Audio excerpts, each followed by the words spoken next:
Parmi toutes les époques fastueuses de l'histoire américaine, l'âge doré se distingue par son opulence sans égale. C'est une ère où quelques familles puissantes ont bâti des fortunes immenses et inscrit leur nom dans la légende du rêve américain. Dans une économie en plein essor, sans impôt sur le revenu et portée par la révolution industrielle, des barons de la finance et des titans de l'industrie règnent en maître. Aujourd'hui, Société de l'or ancien vous emmène à travers cette époque éblouissante. Nous allons découvrir les histoires vraies des grandes dynasties de la richesse américaine, les Astor, les Vanderbilt, les Rockefeller et les Carnegie. Chacune de ces familles incarne l'ambition, le pouvoir et parfois la chute.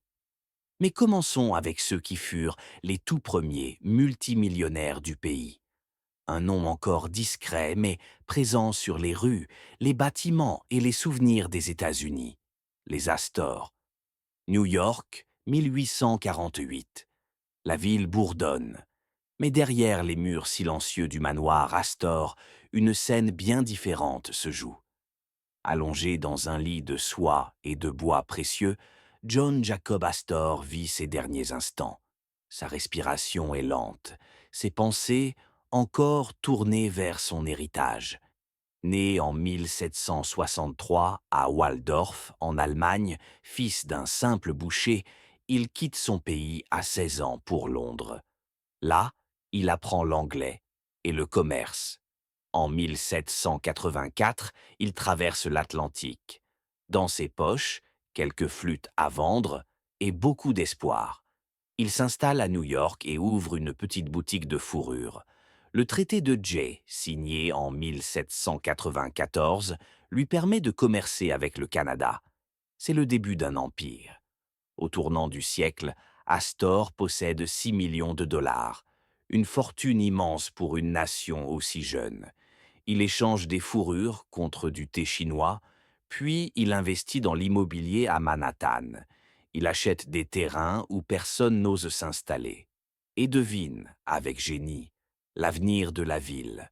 Son frère Henry Astor, passionné de chevaux, fait venir un étalon d'Angleterre, Messenger, qui deviendra l'ancêtre de tous les chevaux standardbred d'Amérique. En 1809, après la mort de Meriwether Lewis, Astor propose une expédition vers l'ouest. Il veut dominer le commerce de la fourrure jusqu'au Pacifique. Il engage Wilson Price Hunt pour mener la traversée. Le voyage est périlleux, mais historique. Il trace les prémices de ce qu'on appellera plus tard la piste de l'Oregon. Dans les années 1820, Astor contrôle presque tout le commerce des fourrures, mais les modes changent. En 1834, il se retire. Il laisse derrière lui une fortune colossale et un titre, le premier multimillionnaire américain. Conclusion pour narration. L'histoire de John Jacob Astor est celle d'un visionnaire, un immigré parti de rien qui a bâti un empire, un homme dont l'ambition a redéfini l'Amérique. Mais ce n'est que le commencement, car d'autres noms, Vanderbilt, Rockefeller, Carnegie, vont suivre, et chacun à sa manière marquera l'histoire de l'argent ancien. Dans l'univers fascinant des grandes fortunes américaines, peu de noms évoquent autant de puissance, de mystère et d'influence que celui des Dupont. Originaires de France, leur saga débute avec Éleuther Irénée Dupont, qui fuit la Révolution française pour s'établir en Amérique. Là, ils fondent une fabrique de poudre à canon, une entreprise modeste qui deviendra le socle d'un empire industriel tentaculaire.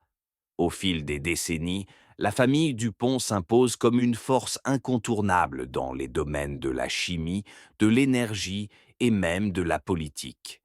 Des produits révolutionnaires comme le nylon, le kevlar ou le téflon transforment notre quotidien et remplissent les coffres de la famille. À la fin du XIXe siècle, leur influence s'étend jusqu'au plus haut niveau de l'État américain, avec des membres de la famille occupant des postes clés dans le gouvernement et les affaires. Mais derrière le prestige, les secrets affluent. Dès les années 1960, la pression du public sur les questions environnementales oblige les Dupont à réagir. En 1962, ils créent une division dédiée à la protection de l'environnement, tout en lançant des campagnes de relations publiques visant à restaurer leur image. Le tournant survient en 1981 avec l'acquisition stratégique de la société énergétique Conoco. Ce rachat marque l'entrée définitive des Dupont dans le secteur de l'énergie, renforçant leur emprise économique et leur diversification industrielle. Pourtant, les années 2000 apportent leur lot de turbulences. Le téflon, autrefois symbole d'innovation, devient objet de controverses. Des études médicales révèlent des liens troublants entre ce matériau et certaines pathologies graves. En 2005, confrontée à l'ampleur des preuves, la famille accepte de verser 16,5 millions de dollars en compensation à des employés exposés aux substances toxiques. Malgré ses revers, la lignée Dupont conserve son influence. Aujourd'hui encore, elle rayonne dans les sphères de la philanthropie, de l'industrie et de la gouvernance. Leur histoire n'est pas qu'un récit de fortune, c'est une leçon de résilience, une démonstration de l'adaptabilité des grandes dynasties face aux défis de l'histoire. Au-delà des scandales, la famille Dupont a su préserver ce que peu d'autres dynasties ont réussi, le contrôle de leurs récits. Chaque génération a réinventé l'image du clan, investissant dans l'innovation, la recherche scientifique et des causes sociétales. Leur fortune ne repose pas uniquement sur les produits chimiques ou l'industrie lourde, mais aussi sur une capacité rare à anticiper les mutations du monde. Dans les années 2010, certains membres se retirent des affaires, préférant se consacrer à la philanthropie, à l'écologie ou aux arts. Des fondations privées sont créées, finançant des projets environnementaux, des bourses d'études et des recherches médicales. Mais malgré cette ouverture, la famille reste farouchement discrète. Les Dupont ne donnent presque jamais d'interviews. Leur pouvoir, désormais moins visible mais tout aussi réel, s'exerce dans les conseils d'administration, les universités, les think tanks. C'est une aristocratie du capital, subtile et profondément enracinée. Leur parcours incarne une vérité intemporelle. Dans le monde de l'argent ancien, la richesse seule ne suffit pas. Il faut la discipline du silence, l'intelligence du moment et la vision de ceux qui savent que l'influence durable se construit dans l'ombre. N'oubliez pas de vous abonner à notre chaîne et de laisser un petit like, chers spectateurs. Nous avons hâte de partager de nouvelles vidéos avec vous. Prenez soin de vous et à très bientôt.